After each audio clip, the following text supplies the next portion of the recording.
নববর্ষ বরণে প্রস্তুত বাঙালি, চারুকলায় সাজ সাজ রব। পুরনো বছর বিদায়ে চৈত্র সংক্রান্তি, আনন্দ শোভাযাত্রায় থাকবে নিশ্ছিদ্র নিরাপত্তা, পরা যাবে না মুখোশ।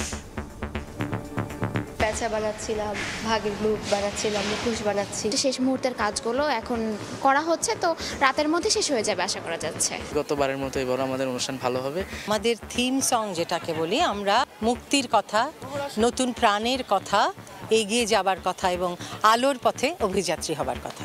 ফানুস আতশবাজি ফোটানো যাবে না এবং শব্দ দূষণ হয় এরকম কোনো বাঁশি ব্যবহার করা যাবে না। সাধারণ মানুষের নিরাপত্তার পাশাপাশি মা বোন এবং শিশু এবং যারা বয়স্ক তাদের নিরাপত্তার দিকে আমরা বিশেষভাবে নজর রাখব।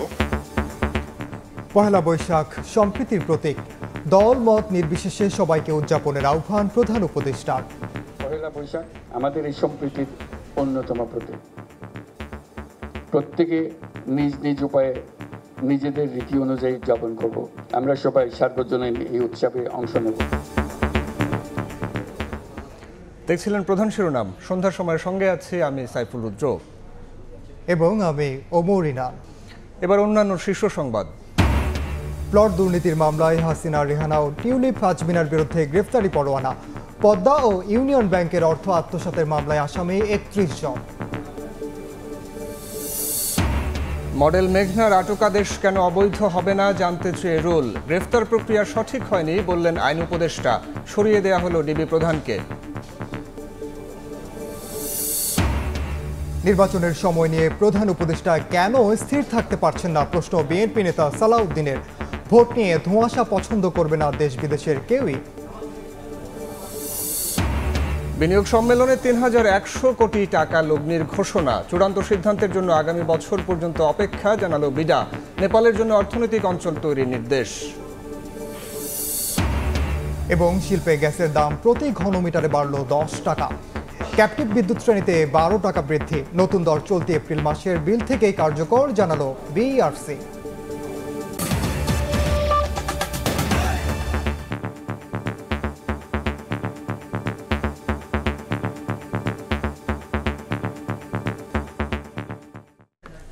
বাংলা নববর্ষ 1432 উদযাপনের দোরগোড়ায় বাঙালি। মাত্র কয়েক ঘন্টা পরে উৎসব মুখর আয়োজনে পুরনোকে বিদায় আর নতুন বছর বরণ করে নেবেন দেশের মানুষ। ঢাকা বিশ্ববিদ্যালয়ে আনন্দ শোভাযাত্রার সব আয়োজন প্রায় শেষ। এলো রে বাঘের দেশ বাংলাদেশে, বৈশাখ এলো রে, জল পরি জলে নাইসা গান শোনায় রে, বৈশাখ এলো রে। দুয়ারে হাজির প্রাণের উৎসব, আরেক আনন্দের ক্ষণ। অসাম্প্রদায়িক শক্তির বলে বলিয়ান বাঙালির সবচেয়ে শক্তিশালী, সব থেকে রঙিন উৎসব পহেলা বৈশাখ। তাই তো আনন্দ বাদ ভাঙা। সাপুরিয়া বিন বাজায়া খেলা দেখায় রে, বৈশাখ এলো রে। বাংলা 1432 নতুন বছর বরণে জোর প্রস্তুতি চলছে বর্ষবরণ আনন্দ শোভাযাত্রারও। ঢাকা বিশ্ববিদ্যালয়ে চারুকলা অনুষদে একটু একটু করে পরিপূর্ণ হয়ে উঠছে ছোট বড় আকৃতির মোটিফ সহ নানা আকারের মুখোশ। শোভাযাত্রার মোটিফের মধ্যে বড় আকৃতির ইলিশ মাছ, সোনারগাঁয়ের ঐতিহ্যবাহী লোকশিল্পীদের কাঠের বাঘ এবং 36 জুলাই টাইপোগ্রাফির নির্মাণ কাজ অনেক দূরে গিয়ে নিয়েছেন শিল্পীরা। এছাড়াও ঠিক করা হচ্ছে আগুনে আংশিক পুড়ে যাওয়া শান্তির পায়রা ও ফ্যাসিবাদের মুখাকৃতি। প্যাঁচা বানাচ্ছিলাম, ভাগের মুখ বানাচ্ছিলাম, মুখোশ বানাচ্ছি। শেষ মুহূর্তের কাজগুলো এখন করা হচ্ছে। বৈশাখ বরণে আনন্দে সামিল হতে অনেকেই ঘুরে দেখছেন চারুকলা। পয়লা বৈশাখ কিন্তু আমাদের সবার অনুষ্ঠান, পুরো বাংলাদেশের অনুষ্ঠান। প্রত্যাশা করি যাতে কালকে একটু ভালোভাবে সুন্দরভাবে মঙ্গল শোভাযাত্রাটা হোক, যেটা আনন্দ শোভাযাত্রা এখন নাম দেওয়া হয়েছে। নববর্ষের ঐক্যতান, ফ্যাসিবাদের অবসান প্রতিপাদ্য নিয়ে এবছর চারুকলা অনুষদ থেকে বের হবে বর্ষবরণ আনন্দ শোভাযাত্রা। উম্মে হানি, সময় সংবাদ, ঢাকা। চারুকলা থেকে এবার বর্ষবরণের আনন্দ শোভাযাত্রা বের হবে সকাল 9টায়। এতে অংশ নিতে বেশ কয়েকটি নির্দেশনা দিয়েছে ডিএমপি। রমনা বটমূল প্রাঙ্গণে কোনো ধরনের নাশকতা হলে তা কিভাবে সামাল দেয়া হবে চলছে তারই মহড়া। পয়লা বৈশাখের একদিন আগে চলে আইন শৃঙ্খলা বাহিনীর এই নিরাপত্তা মহড়া। রোববার সকালে রমনা বটমূল এলাকায় নিরাপত্তা ব্যবস্থা পরিদর্শন করেন র্যাব মহাপরিচালক। নিরাপত্তা মহড়া শেষে তিনি জানান, নববর্ষের অনুষ্ঠান ঘিরে সব ধরনের প্রস্তুতি নেওয়া হয়েছে। সারা দেশেই র্যাবের নিরাপত্তা বলয় বিস্তৃত করা হবে বলে জানান তিনি। সাধারণ মানুষের নিরাপত্তার পাশাপাশি মা, বোন এবং শিশু এবং যারা বয়স্ক তাদের নিরাপত্তা দিকে আমরা বিশেষভাবে নজর রাখবো, যাতে কোনো প্রকার কোনো ইপটিজিং না হয়। মোটরসাইকেল পেট্রোল, গাড়ি পেট্রোল, চেকপোস্ট, অবজারভেশন টাওয়ার এবং আমাদের গোয়েন্দা নজরদারি অব্যাহত আছে। পরে ডিএমপি কমিশনার জানান, এবার মুখোশ পরে শোভাযাত্রায় অংশ নেওয়া যাবে না, বাজানো যাবে না, শব্দ দূষণ হয় এমন বাসিও। ডিএমপির নির্দেশনা মেনে চলার আহ্বান জানিয়ে নারী ও শিশুদের ভিড় এড়িয়ে সতর্কতার সঙ্গে ছায়ানটের অনুষ্ঠানে আসার নির্দেশনা দেন তিনি। ফানুস, আতশবাজি ফোটানো যাবে না এবং শব্দ দূষণ হয় এরকম কোনো বাঁশি ব্যবহার করা যাবে না। বর্ষবরণকে কেন্দ্র করে কোনো বাণিজ্যিক পণ্যের বাজারজাত করা যাবে না। চারুকলায় একদল দুষ্কৃতকারী ফ্যাসিস্টের মুখাকৃতি পুড়িয়ে দিয়েছে বলেও জানান ডিএমপি কমিশনার। নিরাপত্তা ব্যবস্থার ত্রুটি ছিল কিনা তা খতিয়ে দেখে গাফিলতি থাকলে ব্যবস্থা নেওয়া হবে বলে জানিয়েছেন তিনি। আমাদের নিরাপত্তা ব্যবস্থা কোনো গলদ আছে কিনা। আলতাফ হোসাইন, সময় সংবাদ, ঢাকা। পহেলা বৈশাখ সম্প্রীতির প্রতীক উল্লেখ করে সবাইকে নববর্ষ উদযাপনের আহ্বান জানিয়েছেন প্রধান উপদেষ্টা ডক্টর মোহাম্মদ ইউনূস। রাজধানীর মেরুলবাড্ডায় বৌদ্ধ বিহারে সম্প্রীতি ভবনের উদ্বোধনী অনুষ্ঠানে এ আহ্বান জানান তিনি। রাজধানীর মেরুলবাড্ডায় বৌদ্ধবিহারে সম্প্রীতি ভবন উদ্বোধন করলেন প্রধান উপদেষ্টা ডক্টর মোহাম্মদ ইউনূস। রোববার সকালে সেনাপ্রধান জেনারেল ওয়াকারুজ্জামান, পার্বত্য চট্টগ্রাম বিষয়ক উপদেষ্টা সুপ্রদীপ চাকমা, ধর্ম উপদেষ্টা ডক্টর আফম খালেদ হোসেন সহ বৌদ্ধ ধর্মের নেতাদের সঙ্গে নিয়ে উদ্বোধন করেন তিনি। পরে সম্প্রীতি সভায় যোগ দেন সবাই। সেনাপ্রধান বলেন, দেশে ধর্মীয় সম্প্রীতি ও পাহাড়ে শান্তি প্রতিষ্ঠায় সবকিছু করবে সেনাবাহিনী। আমরা চাই চিটাগং হিল ট্র্যাক্টসে পার্বত্য চট্টগ্রাম যেন শান্তি বিরাজ করে, তার জন্য যা কিছু করতে হয় আমরা করতে রাজি আছি। সমগ্র দেশে এই সাম্প্রদায়িক সম্প্রীতি রক্ষার জন্য যা কিছু করতে হয় সেটা আমরা করতে সবসময় সদা প্রস্তুত থাকব। আমরা শান্তির দেশ চাই, শৃঙ্খলার দেশ চাই। আমরা এখানে হানাহানি বিদ্বেষ চাই না। সবার সমস্ত বিভিন্ন মত থাকতে পারে, কিন্তু অবশেষে আমরা সবাই সবাইকে যেন শ্রদ্ধা করি। প্রধান অতিথির বক্তব্যে দেশবাসীকে বাংলা নববর্ষের শুভেচ্ছা জানান প্রধান উপদেষ্টা। পহেলা বৈশাখকে সম্প্রীতির প্রতীক উল্লেখ করে সবাইকে নববর্ষ উদযাপনের আহ্বান জানান তিনি। ধর্ম রীতিনীতির মধ্যেও আমরা সবাই এক পরিবারের সদস্য। এদেশের হিন্দু, মুসলমান, বৌদ্ধ, খ্রিস্টান, পাহাড় ও সমতলের বিভিন্ন সম্প্রদায় ও জনগোষ্ঠী সব মিলিয়ে এদেশের মানুষের বিচিত্র ভাষা, সংস্কৃতি, ঐতিহ্য। পহেলা বৈশাখ আমাদের এই সম্প্রীতির অন্যতম প্রতীক। প্রত্যেকে নিজ নিজ উপায়ে নিজেদের রীতি অনুযায়ী উদযাপন করব। আমরা সবাই সার্বজনীন এই উৎসবে অংশ নেব। এ সময় বিশ্ব শান্তি কামনা করেন প্রধান উপদেষ্টা ডক্টর মোহাম্মদ ইউনূস। খুব খুশি হলাম আজ এখন হলো দেখা হয়ে গেল। নাজমুস সালেহী, সময় সংবাদ, ঢাকা। পূর্বাঞ্চলে প্লট জালিয়াতির মামলায় ব্রিটিশ এমপি টিউলিপ সিদ্দিকের বিরুদ্ধে গ্রেফতারি পরোয়ানা জারি করেছেন আদালত। একইভাবে অবৈধভাবে প্লট গ্রহণ করায় শেখ হাসিনা, শেখ রেহানা ও তার মেয়ে আজমিনা সিদ্দিক সহ 18 জনের বিরুদ্ধে গ্রেফতারি পরোয়ানা জারি করা হয়েছে। শুধুমাত্র একটি দরখাস্ত, তাতেই ভোগ দখল পূর্বাঞ্চলের 30 কাঠা প্লট। নেপথ্যে কাজ করেছে তৎকালীন প্রধানমন্ত্রীর হস্তক্ষেপ। আবেদনের পরিপ্রেক্ষিতে রাজুকের প্লট বরাদ্দের কথা থাকলেও নিয়ম নীতির তোয়াক্কা করেনি তৎকালীন প্রধানমন্ত্রী শেখ হাসিনার পরিবার। রাজধানীতে ইতোমধ্যে প্লট থাকা সত্ত্বেও প্রধানমন্ত্রিত্ব খাটিয়ে বরাদ্দ নেন পূর্বাঞ্চলের 10 কাঠা করে 3টি প্লট। এমন অভিযোগে চলতি বছরের জানুয়ারিতে শেখ হাসিনা সহ তার পরিবারের 5 জন এবং গৃহায়ন ও গণপূর্ত মন্ত্রণালয় ও রাজুকের 12 কর্মকর্তার বিরুদ্ধে 3টি মামলা করে দুর্নীতি দমন কমিশন। রোববার ঢাকার মেট্রোপলিটন সিনিয়র বিশেষ জজ জাকির হোসেন গালিবের আদালত দুদকের দেয়া চার্জশিট আমলে নেন। আসামিরা পলাতক থাকায় তাদের বিরুদ্ধে গ্রেফতারি পরোয়ানা জারি করেন তিনি। প্রধানমন্ত্রীর প্রভাব খাটিয়ে সে রাজুক এবং গৃহায়ন মন্ত্রণালয়, গৃহায়ন ও গণপূর্ত মন্ত্রণালয়কে চাপ সৃষ্টি করে বেআইনিভাবে তাদের বিরুদ্ধে এই প্লটগুলো বরাদ্দ দেওয়া হয়।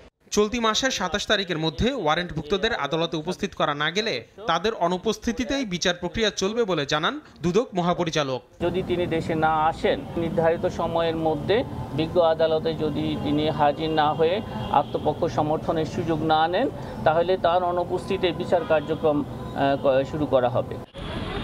এদিকে পদ্মা ব্যাংক থেকে ৫ কোটি টাকা আত্মসাতের অভিযোগে ব্যাংকের সাবেক চেয়ারম্যান চৌধুরী নাফিস শারাফাত সহ ৪ জনের বিরুদ্ধে মামলা করেছে দুদক। এছাড়া ইউনিয়ন ব্যাংক থেকে ভুয়া বিল ভাউচারে ৩.৩৫ কোটি টাকা আত্মসাতের অভিযোগে ব্যাংকের সাবেক এমডি এবিএম মোকাম্মেল সহ ২৭ জনের বিরুদ্ধে ২টি মামলা করেছে সংস্থাটি।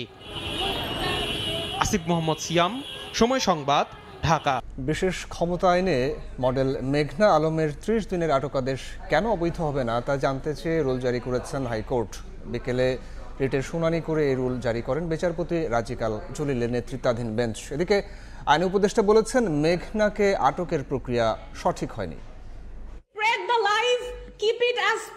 গত বুধবার রাতে বসুন্ধরার বাসা থেকে মডেল মেঘনা আলমকে যখন আটক করা হয় তখন তিনি ফেসবুক লাইভে ছিলেন। তাকে আটক করা হয়েছে নাকি অপহরণ করা হয়েছে এ নিয়ে যখন আলোচনা চলছিল, ঠিক পরদিন বৃহস্পতিবার রাতে মেঘনাকে আদালতে হাজির করে পুলিশ। ওই দিন পুলিশের আবেদনেই বিশেষ ক্ষমতা আইনে তাকে ৩০ দিনের আটকাদেশ দেন সিএমএম আদালত। ডিএমপি থেকে জানানো হয়, রাষ্ট্রীয় নিরাপত্তা বিঘ্নিত করা, গুরুত্বপূর্ণ ব্যক্তি সম্পর্কে মিথ্যাচার ছড়ানো, আন্তঃরাষ্ট্রীয় সম্পর্ক অবনতির অপচেষ্টা এবং দেশকে অর্থনৈতিকভাবে ক্ষতিগ্রস্ত করার ষড়যন্ত্রে লিপ্ত থাকার অভিযোগে তাকে অপহরণ নয় হেফাজতে নেওয়া হয়েছে। সোমবার সচিবালয়ে আইন উপদেষ্টা বলেন, মেঘনাকে আটকের প্রক্রিয়া সঠিক হয়নি, তবে অপরাধ নেই বিষয়টি এমনও নয়। যদি কোনো অপরাধ থাকে সেই অপরাধের প্রেক্ষিতে যথাযথভাবে স্বরাষ্ট্র মন্ত্রণালয় ব্যবস্থা গ্রহণ করবে। গ্রেফতারের প্রক্রিয়া ঠিক হয় নাই মানে ওনার বিরুদ্ধে অপরাধের কোনো আপনার আলামত বা অভিযোগ নাই, এটা না, সেরকম কিছু আছে। মেয়ের এ অবস্থায় উচ্চ আদালতের দ্বারস্থ হন বাবা বদরুল আলম। আটক ও আটকাদেশের বৈধতা চ্যালেঞ্জ করে রিট করেন তিনি। রোববার শুনানি শেষে ২ সপ্তাহের রুল জারি করেন হাইকোর্ট। আইন উপদেষ্টা বলেছেন ইতিমধ্যে যে ভুল প্রক্রিয়া অনুসরণ করা হয়েছে। আমরা আশা করছি এটা যেহেতু উপলব্ধি হয়েছে, এখন ওনারা একটা ব্যবস্থা নেবেন যাতে সে ইমিডিয়েটলি যাতে সে মুক্তিটা পায়। মেঘনার বাবা বলছেন, বিদায়ী সৌদি রাষ্ট্রদূতের সঙ্গে সম্পর্কের টানাপোড়েনি হয়রানির নেপথ্যের কারণ। সৌদি অ্যাম্বাসেডর ইসা ইউসুফ তার সাথে একটা সম্পর্কের ভিত্তিতে, হ্যাঁ, তো সেইটার একটা অভিযোগ ওইভাবে করছে, কিন্তু সেইটা তো তার বিরুদ্ধে দাঁড় করা নাই সেরকম কোনো অভিযোগ। আমি পরিষ্কার মনে করি এটা রাষ্ট্র এটা অন্যায় কাজ করেছে। এদিকে মেঘনাকে নিয়ে আলোচনার মধ্যেই ডিএমপির ডিবি প্রধানের দায়িত্ব থেকে সরিয়ে দেওয়া হয়েছে অতিরিক্ত কমিশনার রেজাল করিম মল্লিককে। আফজাল হোসেন, সময় সংবাদ, ঢাকা। ডিসেম্বরে না জুনে জাতীয় নির্বাচনের সময় নিয়ে প্রধান উপদেষ্টা কেন স্থির থাকতে পারছেন না, এই প্রশ্ন তুলেছেন বিএনপির স্থায়ী কমিটির সদস্য সালাউদ্দিন আহমেদ। বিকেলে রাজধানীর প্রেস ক্লাবে ভাসানী অনুসারী পরিষদের প্রতিনিধি সম্মেলনে প্রধান অতিথির বক্তব্যে এই প্রশ্ন রাখেন তিনি। মাননীয় প্রধান উপদেষ্টা প্রায় ডিসেম্বর থেকে জুন এই সমস্ত আসা যাওয়া করছেন, এক জায়গায় স্থির থাকতে পারছেন না কেন? আপনি পৃথিবী বিখ্যাত একজন সম্মানিত ব্যক্তি, আপনার এই রকম শিফটিংটা কিন্তু জাতি এবং আন্তর্জাতিক ভালোভাবে নেবে না। গণতন্ত্রের কথা বলে আপনারা গণতন্ত্রের উল্টা দিকে যাত্রা শুরু করবেন, নির্বাচনের কথা বলে নির্বাচন নিয়ে ধোঁয়াশা সৃষ্টি করবেন। এটা কি গণতন্ত্রের জন্য শুভ? এটাকে গণ অভ্যুত্থানের প্রত্যাশা ছিল? সন্ধ্যার সময় আরও থাকছে। আম্পায়ারের সঙ্গে অসৎ আচরণের পর গণমাধ্যমে বাজে মন্তব্য। প্রিমিয়ার লিগে মোট 2 ম্যাচ নিষিদ্ধ হৃদয়। মোহামেডান অধিনায়ককে গুনতে হবে ৮০,০০০ টাকা জরিমানাও। এবার নেপালের জন্য বিশেষ অর্থনৈতিক অঞ্চল গড়ে তোলার নির্দেশ দিয়েছেন প্রধান উপদেষ্টা। বিকেলে বিনিয়োগ সম্মেলন পরবর্তী প্রেস ব্রিফিংয়ে বিডা নির্বাহী চেয়ারম্যান আরও জানান, এবারের সম্মেলন ৩,১০০ কোটি টাকার বিনিয়োগ ঘোষণা পেয়েছে বাংলাদেশ। কোয়ান্টিটেটিভটাতে কাইন্ডলি হ্যাং আপ হয়ে যাবেন না। হ্যাঁ, আমরা 1.5 কোটি টাকা খরচ করেছি মাত্র, হ্যাঁ মাত্র 5 কোটি টাকা লেগেছে, এবং হ্যাঁ তাতে 3,100 কোটি টাকা ইনভেস্টমেন্ট হয়েছে, but that was not the idea. The idea is to build a pipeline to change the narrative of Bangladesh, এবং সেটাই আমরা পুশ করার চেষ্টা করেছি। খেলার খবর, মাঠে আম্পায়ারের সঙ্গে অসদাচরণের পরবর্তীতে গণমাধ্যমে ম্যাচ অফিসিয়ালদের নিয়ে বাজে মন্তব্যের জেরে প্রিমিয়ার লিগে মোট 2 ম্যাচ নিষিদ্ধ হলেন তাওহিদ হৃদয়। সঙ্গে তাকে জরিমানা করা হয়েছে ৮০,০০০ টাকা। এমনকি মোহামেডান অধিনায়কের ঝুলিতে যোগ হয়েছে মোট 7 ডিমেরিট পয়েন্টও। এটা তৌহিদ হৃদয় বলতে পারবে যে কোত্থেকে এসছে তার এই অ্যাটিটিউড বা প্লেয়ারদের, বাট আমি মনে করি ক্যান্সার যখন ধরা পড়ে তখনই যদি আপনি ট্রিটমেন্ট না করে ইট স্প্রেডস। এটা তো আরও গহিত অপরাধ যে you are challenging and continuously you have challenged ফিল্ডে। কোড অফ কন্ডাক্টটা দেখেন একদম ক্লিয়ার ভায়োলেশন, অ্যান্ড আমাদের ম্যাচ রেফারি একটা স্টেপ এদিক ওদিক করে একদম কোড অফ কন্ডাক্টে যা লেখা আছে, যা করা উচিত সেটাই ফলো করেছে। এই ছিল সন্ধ্যার সময়। সঙ্গে থাকুন সময়ের।